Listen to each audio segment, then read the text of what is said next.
السلام علیکم ورحمۃ اللہ وبرکاتہ۔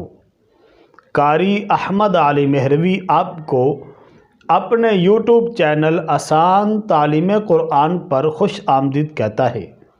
معزز ناظرین، کیا منگنی کے بعد لڑکا اور لڑکی ایک دوسرے سے بات چیت کر سکتے ہیں؟ ایک دوسرے سے رابطہ رکھ سکتے ہیں؟ ایک دوسرے کو فون کر سکتے ہیں؟ واٹس ایپ کے ذریعے رابطہ رکھ سکتے ہیں یا نہیں رکھ سکتے؟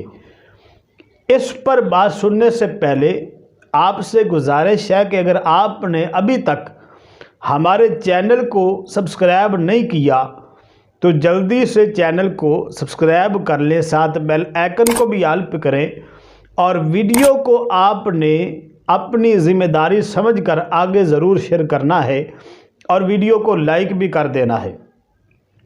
تو معزز ناظرین، یاد رکھیں، منگنی نکاح کا وعدہ ہے، نکاح نہیں ہے۔ تو منگنی کے بعد بھی جو منگیتر ہے وہ دوسری لڑکیوں کی طرح غیر محرم ہی ہوتی ہے۔ تو نامحرم سے رابطہ رکھنا، اس سے بات چیت کرنا، اس سے ملاقات کرنا، اس پر فون پر رابطہ رکھنا، واٹس ایپ پر رابطہ رکھنا، یہ سب شرعاً ناجائز ہے اور اس کے بہت سے دینی اور دنیاوی نقصانات ہیں۔ ہمارے معاشرے کا یہ المیہ ہے کہ شادی سے بہت عرصہ پہلے لڑکی اور لڑکے کی منگنی کر دی جاتی ہے، اور کئی جگہوں پہ تو ایسے بھی ہوتا ہے کہ بچپن میں ہی منگنیاں کر دی جاتی ہیں اور کئی سال پھر منگنی چلتی رہتی ہے۔ لڑکی اور لڑکا ایک دوسرے سے تعلقات رکھتے ہیں، بات چیت کرتے رہتے ہیں، ملتے رہتے ہیں اور فون کے ذریعے بھی رابطہ رکھتے ہیں، اور کئی جگہوں پر ایسے بھی ہوتا ہے کہ لڑکی اور لڑکا گھومتے ہیں، پھرتے ہیں اور بہت سارے مسائل بھی پیدا ہوتے ہیں، اور اس میں کسی قسم کی کوئی قباحت محسوس نہیں کرتے، بلکہ کئی جگہوں پر جو دونوں خاندان والے ہیں وہ بھی اس کو برا نہیں سمجھتے، جو کہ شرعاً بالکل ناجائز ہے۔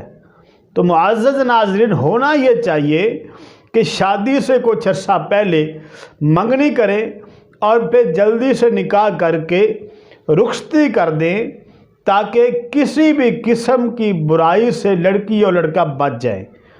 تو یقیناً آپ کو اس بارے میں مسئلے کی سمجھ آ چکی ہوگی، کیونکہ حوالہ بھی آپ کے سامنے آ رہا ہے کہ لڑکی اور لڑکا منگنی کے بعد رابطہ رکھ سکتے ہیں کہ نہیں رکھ سکتے۔ تو بالکل شرعاً جائز نہیں ہے، ان کو رابطہ نہیں رکھنا چاہیے، کیونکہ منگنی ہوئی ہے، ابھی نکاح نہیں ہوا، ابھی لڑکی اس کے نکاح میں نہیں آئی۔ تو امید ہے ویڈیو آپ کو پسند آئے گی، ویڈیو کو لائک کر دیں اور اپنی رائے کا کمنٹ باکس میں اظہار کیا کریں۔ نئی ویڈیو کے ساتھ پھر حاضر ہوں گے۔ قاری احمد علی مہروی کو اجازت دیں۔ السلام علیکم ورحمۃ اللہ وبرکاتہ۔